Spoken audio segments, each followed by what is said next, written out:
Hello friends, welcome to my YouTube channel bank nifty Pathshala में आप सभी का बहुत बहुत स्वागत है। दोस्तों, जैसा कि आप सभी जानते हो, जो मेरी वीडियोस देखते हो, कि मैंने एक बिगनर सीरीज़ स्टार्ट करी थी जिसमें मैंने शुरू से लेकर आखिर तक इंडिकेटर बेस्ड बहुत सारी स्ट्रेटेजीज़ दी, साइकोलॉजी के बारे में बात किया, risk reward ratio, stop loss proper तरीके क्या है मार्केट में प्रॉफिटेबिलिटी बनाए रखने के लिए, वो सारी चीज़ों के बारे में बात की, चीज़ें सिखाई आपको। अभी मैं लेकर के आ रहा हूँ आपके लिए एक total pure price action based series. ये सीरीज़ दोस्तों कोई ऐसी वैसी सीरीज़ नहीं होने वाली कि आप जो आज तक के सीखते आए हो। मैं इस सीरीज़ में सिर्फ वो पॉइंट टच करूँगा जो आपको सिर्फ और सिर्फ पेड कोर्स में सिखाए जाते हैं, ठीक है। यानी कि शुरू से बेसिक से लेके आखिर तक बिल्कुल जो एडवांस लेवल है वहाँ तक की मैं चीज़ें कवर करूँगा इस सीरीज़ में। ये सीरीज़ थोड़ी सी लंबी चलेगी, हो सकता है 1 महीना चले, या हो सकता है इससे जल्दी ख़त्म हो जाए या उससे ज़्यादा टाइम लग जाए। लेकिन मैं इसमें बिल्कुल बेसिक से लेकर के एकदम एडवांस तक की सारी चीज़ों को डिस्क्लोज़ करने वाला हूँ। आप ये सोच लो कि मैं ये सीरीज़ जो रिकॉर्ड कर रहा हूँ, हर वीडियो ये इस तरह से मैं रिकॉर्ड कर रहा हूँ कि जैसे मैं अपने लिए कोई ऐसा कोर्स तैयार कर रहा हूँ जो मैं किसी को बेच सकूँ। तो पेड कोर्स जैसे बनता है ना, तो सेम ये पेड कोर्स ही है जो आपके लिए फ्री ऑफ कॉस्ट अवेलेबल है मेरे यूट्यूब चैनल के ऊपर। आप आओ मेरे चैनल के प्लेलिस्ट वाले सेक्शन में जाके इसे स्क्रॉल करो, शुरू से लेकर आखिर तक कभी भी देखना। आज इसकी पहली वीडियो स्टार्ट करता हूँ मैं प्राइस मूवमेंट के लिए, क्योंकि प्राइस मूवमेंट मार्केट का सबसे बेसिक चीज़ है। आपको जब तक यही नहीं पता होगा कि कैंडल स्टिक बनती कैसे है, फॉर्म कैसे होती है, ऑर्डर कैसे पंच होते हैं, क्यों पंच होते हैं, बाई बाई क्यों होता है, सेल सेल क्यों होता है, ये सारा कॉन्सेप्ट आज की डेट में क्लियर होने वाला है इस वीडियो में। तो स्टार्ट करते हैं अपनी इस सीरीज़ की पहली वीडियो को, चलते हैं अपने कंप्यूटर स्क्रीन के ऊपर और समझते हैं प्राइस मोमेंटम को।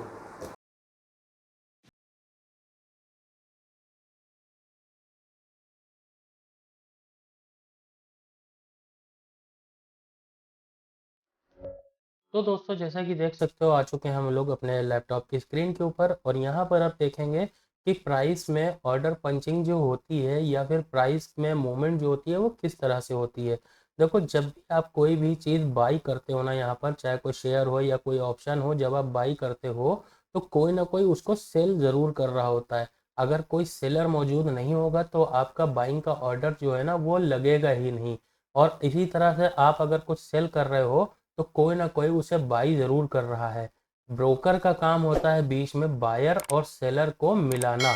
ये जो काम होता है ये काम करता है ब्रोकर या एक्सचेंज कह लो या ब्रोकर कह लो, ठीक है। ब्रोकर ऑर्डर प्लेस करता है, एक्सचेंज के काम करता है।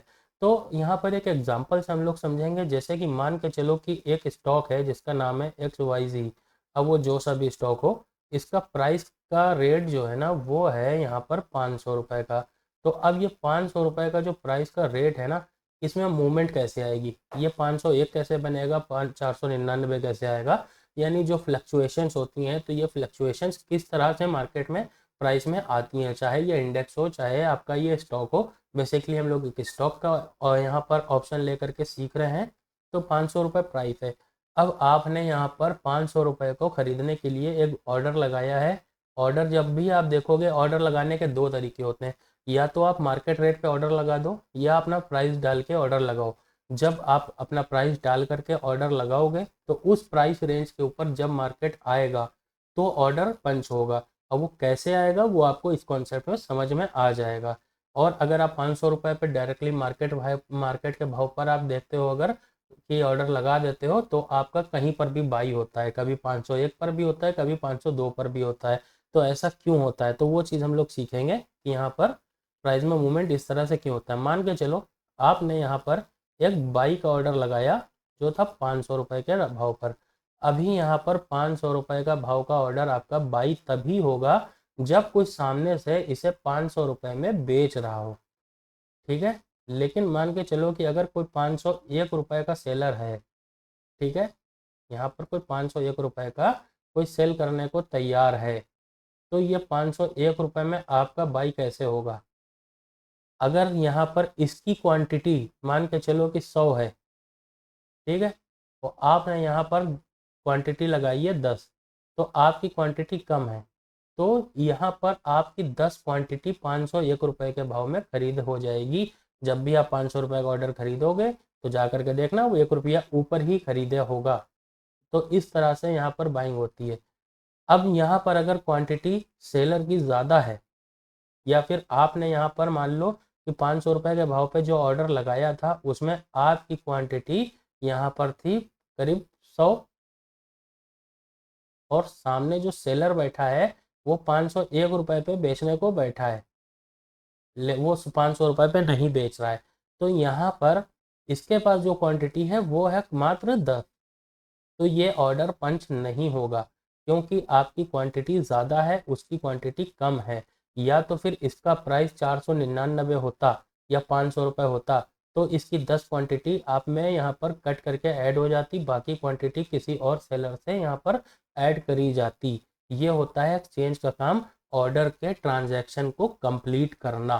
तो इसी तरह से अब यहाँ पर मान के चलो कोई 499 रुपये में बेचने आ गया या कोई 500 रुपये में बेचने आ गया, तो ये प्राइस एवरेज हो जाएगा। इसकी क्वांटिटी जो थी ये ज़्यादा थी, ये थी 150, तो यहाँ पर इसकी 10 क्वांटिटी, इसकी 90 क्वांटिटी मिलके बन गई 100 क्वांटिटी।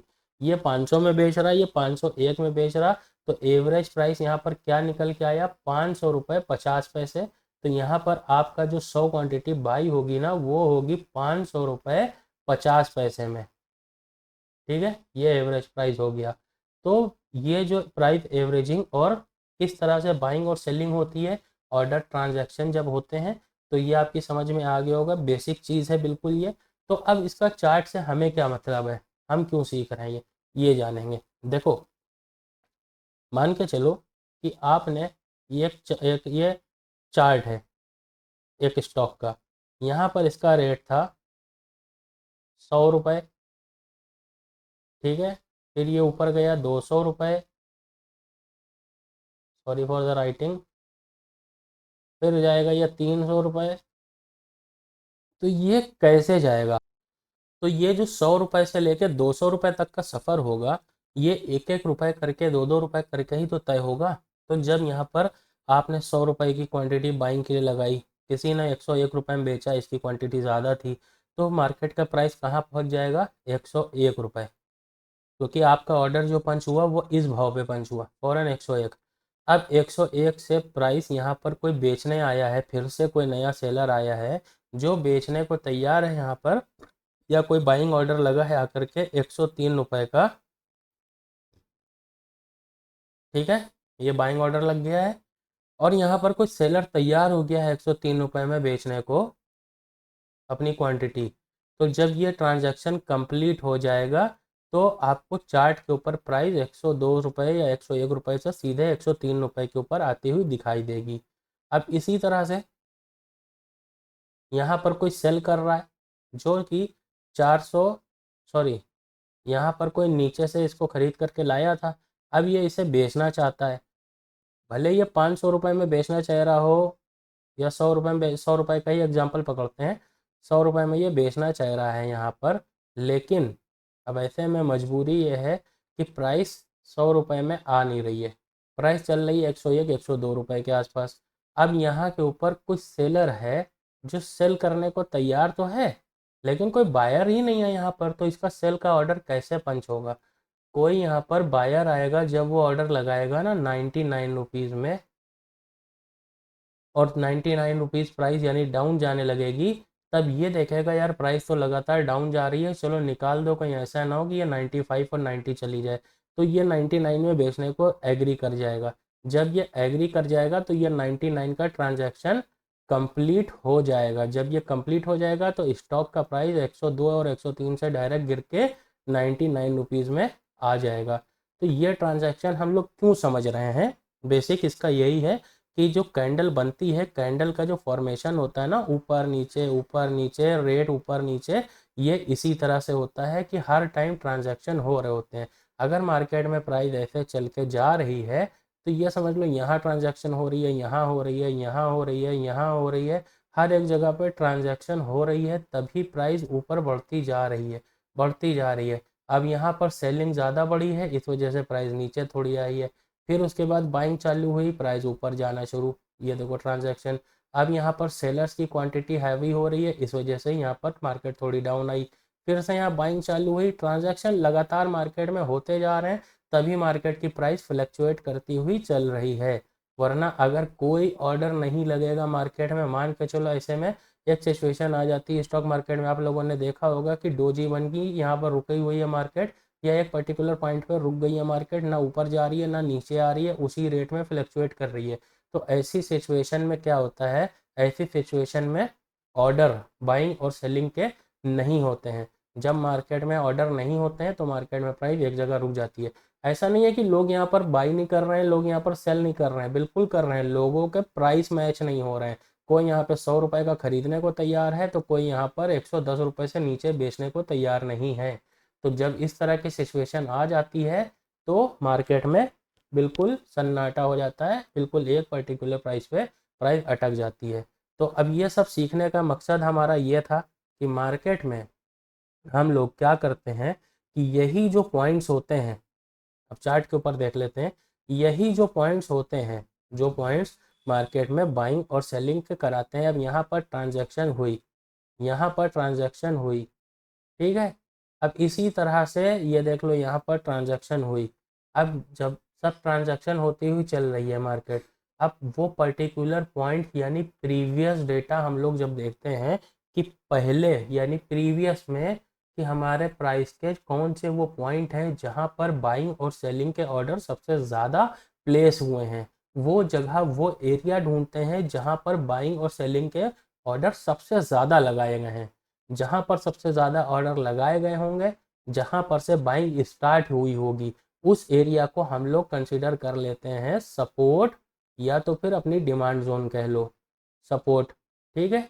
और वो पर्टिकुलर एरिया जहाँ पर बायर्स एग्जिट करे हैं और सेलर्स ने वहाँ पर बाई किया हुआ है, तो वो एरिया क्या बन जाता है हम लोगों का, वो बन जाता है रेजिस्टेंस एरिया, यानी कि अपना सप्लाई जोन।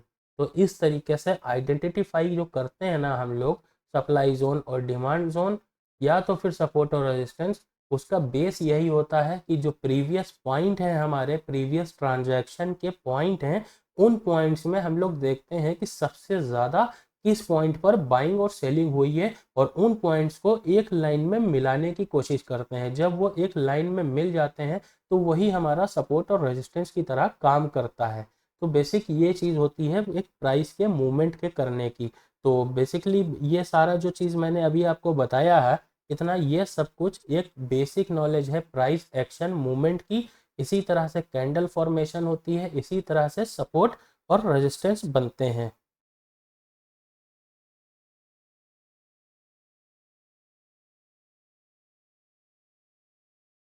अब हम लोग जो नेक्स्ट सपोर्ट और रेजिस्टेंस निकालते हैं वो कैसे निकालते हैं, यही डेटा देखते हैं हम लोग पास्ट में, कि पास्ट में कौन कौन से पॉइंट्स के ऊपर कहाँ कहाँ पर बाइंग और सेलिंग के ऑर्डर सबसे ज़्यादा प्लेस हुए हैं। उसी जगह पर हम लोग अपना सपोर्ट और रेजिस्टेंस निकालते हैं, उन्हीं एरिया को चुनते हैं अपना सप्लाई जोन, और उसी एरिया को चुनते हैं अपना डिमांड जोन, और प्रीवियस डेटा के अकॉर्डिंग जज करते हैं आने वाले मार्केट को, कि आने वाले मार्केट में क्या मार्केट में सपोर्ट और रेजिस्टेंस बनेगा।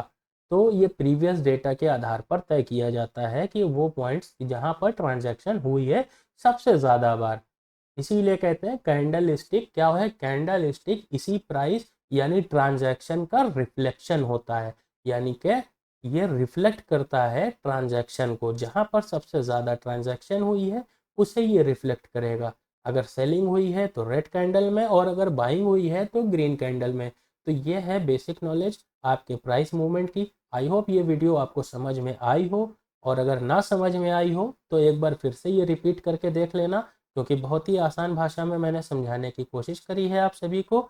और एक बार, दो बार, तीन बार, जितनी बार हो सके इस वीडियो को देखो, समझ जाओ, अच्छी तरह से दिमाग में बिठा लो, क्योंकि प्राइस एक्शन ही एक ऐसी थ्योरी है जो मार्केट में दसियों साल से काम करती आई है, हज़ारों साल से काम करती आई है, और हज़ारों साल तक काम करती रहेगी। मार्केट चाहे जैसा हो, कोई इंडिकेटर काम करे या ना करे, ये हमेशा काम करता है। तो आई होप कि ये वीडियो आपको पसंद आई हो तो वीडियो को लाइक कर दीजिएगा, चैनल को सब्सक्राइब कर दीजिएगा, बेल आइकॉन दबाना बिल्कुल मत भूलिएगा, ताकि मैं इस सीरीज़ की आने वाली और सारी वीडियो ले करके आऊँ तो आप तक की नोटिफिकेशन पहुंच सके। और ये सारी पेड कोर्स की जो बातें मैं आपको बताने जा रहा हूँ, ये सब आपको फ्री में यूट्यूब के ऊपर सीखने को नहीं मिलेंगी। ये सब कुछ पेड कोर्स में ही सिखाया जाता है। जो टेक्निक मैंने अभी आपको बताई, ये आप यूट्यूब के ऊपर ढूंढोगे तो जल्दी मिलेगी नहीं आपको। ये सब कुछ आने वाले टाइम में मैं बहुत कुछ लेकर के आने वाला हूँ, इसलिए कहता हूँ बेल आइकॉन दबाना बिल्कुल मत भूलना। ठीक है, मैं मिलूंगा आपसे किसी और नेक्स्ट वीडियो में। धन्यवाद।